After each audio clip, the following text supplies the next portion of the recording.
हमारे साथ हैं प्रमोद झा साहब, सीनियर पत्रकार हैं। उनसे हम जानेंगे दिलीप कुमार का जो इंतकाल हुआ है, जो उनका निधन हुआ है, उसकी बॉलीवुड और खासकर फिल्म इंडस्ट्री के क्या उसके मायने हैं। प्रमोद झा साहब, ये बताइए कि दिलीप कुमार का पूरा जो आप करियर देखते हैं, इतने लंबे करियर में उन्होंने सिर्फ 63 फिल्में की हैं, तो आप अभी तक उनकी जो जितनी फिल्में हैं उस तरीके से कैसा आकलन करते हैं, और दिलीप कुमार का ये जो जाना है वो कितनी बड़ी क्षति है फिल्म इंडस्ट्री के लिए? वास्तव में दिलीप कुमार कोई व्यक्ति नहीं थे, अपने आप में कोई स्कूल थे। उन्होंने जो अभिनय में कीर्तिमान स्थापित किए हैं वो बाकी उनके बाद की पीढ़ी के तमाम अभिनेताओं ने उसी लीग पर चल करके काफी बड़े मकाम हासिल किए। राजेंद्र कुमार, जिन्हें जुबली कुमार कहा जाता था, वो खुद कहते थे कि मैं दिलीप स्कूल का विद्यार्थी हूँ। मनोज कुमार बड़े गर्व से कहते थे कि मैं दिलीप साहब के अभिनय से प्रेरणा लेता हूँ। फरहाद सामी जैसा महान अभिनेता, वो उसने अपने जीवन, अपने अभिनय के प्रारंभिक काल में जो है वो दिलीप कुमार की अपनी शैली का सहारा लिया। तो वास्तव में दिलीप कुमार अपने आप में स्कूल थे।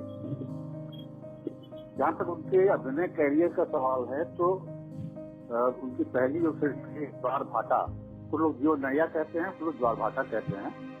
तो जीवन नैया या ज्वार भाटा से लेकर और उनकी आखिरी फिल्म जहाँ तक मुझे याद आता है वो 1986 में, तो 1942 से लेकर के और 1996 तक की जो यात्रा है उसमें कुछ बातें बड़ी महत्वपूर्ण है।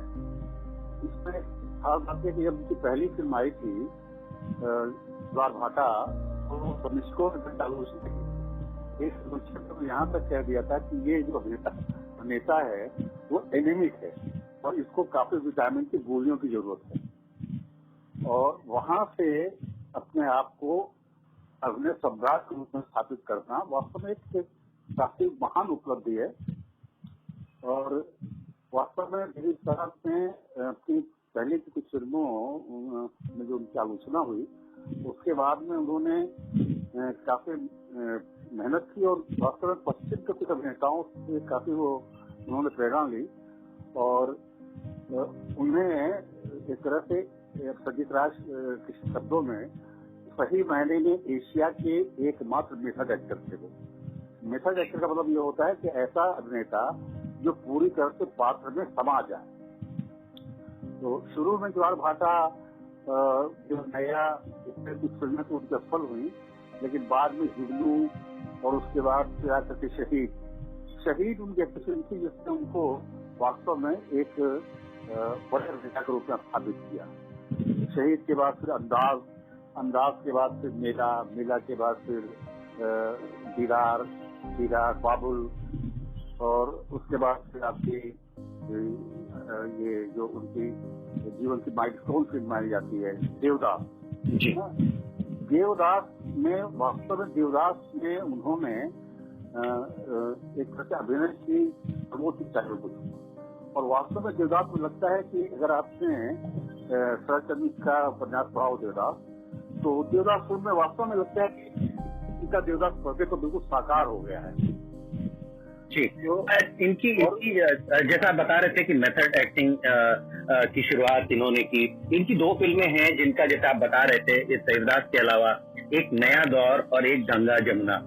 क्या इन दोनों फिल्मों के बाद से जो दिलीप कुमार बन गए, क्या यही वो दो फिल्में थी जिसके बाद से यूसुफ खान जो है, दिलीप कुमार नाम था लेकिन जो फिल्म इंडस्ट्री में एक दिलीप कुमार एक माइलस्टोन हो गया, क्या ये दो फिल्में थी जिसकी वजह से उनको ये खिताब मिला? बिल्कुल, नया दौर से पहले ही दिलीप कुमार स्थापित हो चुके थे। जी, नया दौर के पहले ही दिलीप कुमार स्थापित हो चुके थे। उनको ट्रेजेडी किंग की उपाधि उससे पहले ही मिल चुकी थी। 1947 से लेकर के 1954 के बीच में उनकी ऐसी कई फिल्में आई जो काफी सफल रही हैं। और लेकिन उसमें एक खास बात ये थी कि उस समय जो 1947 से 54 की फिल्में आई उनमें लगभग सारी फिल्में ऐसी थी जिनमें कुछ एकाध फिल्मों छोड़ करके जिनका अंदर दुखांत होता था। या तो नायक नायिका से बिछुड़ जाता था या नायक की मौत हो जाती थी, या जैसे दीदार में वो फिल्म के अंत में नायक अपनी आंखें फोड़ लेता है, तो फिल्म का दुखांत होता था। उसके बाद एक टर्निंग पॉइंट आया। इसमें भी एक बड़ा मजेदार किस्सा है कि काफी दुकान फिल्में करने के बाद इन्हें कुछ मनोवैज्ञानिक समस्याएं लगी छूने, तो मनोवैज्ञानिक की सलाह पर इन्होंने एक ऐसी फिल्म की जो कि जिसका दुखांत नहीं था, बल्कि वो करके हास्य प्रधान फिल्म थी, या करके वो कॉमेडी फिल्म थी। वो फिल्म थी आजाद। आजाद में काफी सफल फिल्म थी, जो कि नया दौर से पहले आ चुकी थी। तो नया दौर से पहले ही दिलीप साहब एक बड़े अभिनेता के रूप में स्थापित हो चुके थे। नया दौर ने उनको बड़े अभिनेता के रूप में स्थापित नहीं किया, वो उनकी सफल फिल्मों की सूचिका में एक और सफल फिल्म है, जुड़ती है जाकर के उनके सफल फिल्मों की फहरिस्त में। जी, नया दौर ने जी आपको रोक रहा हूं, लेकिन ऐसा ये भी कहा गया कि इनका जो ट्रेजेडी की इनका खिताब मिला, और कहीं ना कहीं जो इनकी निजी जिंदगी रही जिसमें इनके नाम कई सारी जो इनकी को एक्ट्रेसेस रही उनके साथ जुड़ा, खासकर मधुबाला का जिक्र हर जगह आता है, क्या उसका असर इनकी एक्टिंग के ऊपर भी रहा?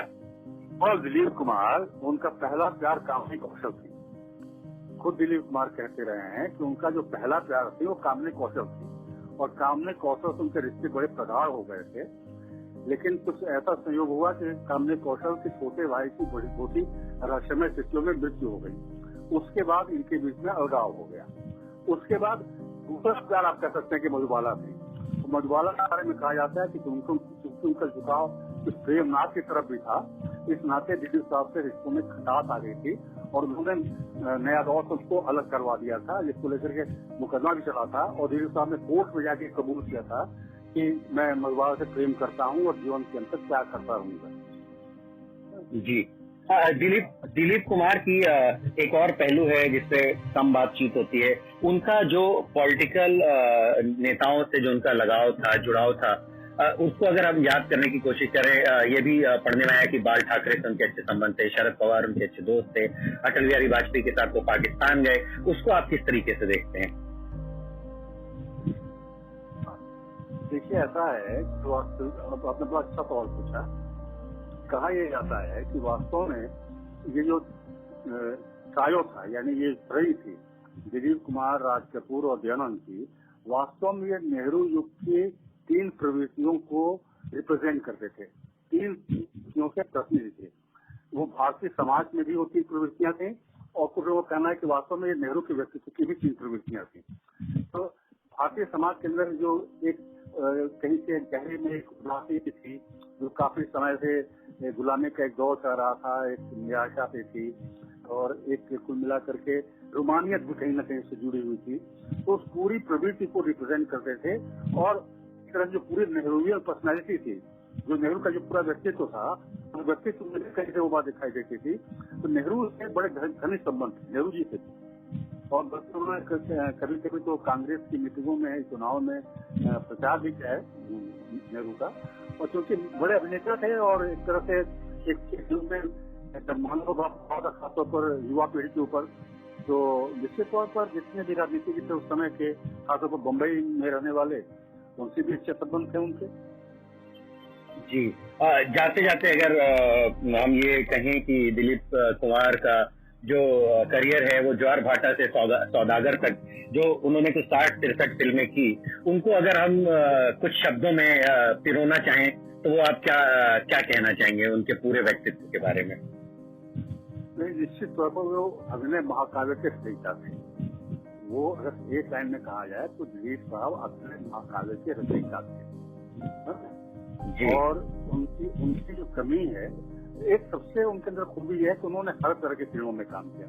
वो निश्चित तौर पर जो उनके अभिनय की मुख्य धारा थी, वो तो निश्चित तौर पर ट्रेजेडी ही थी, जिसमें निश्चित देवदास एक मील का पत्थर है।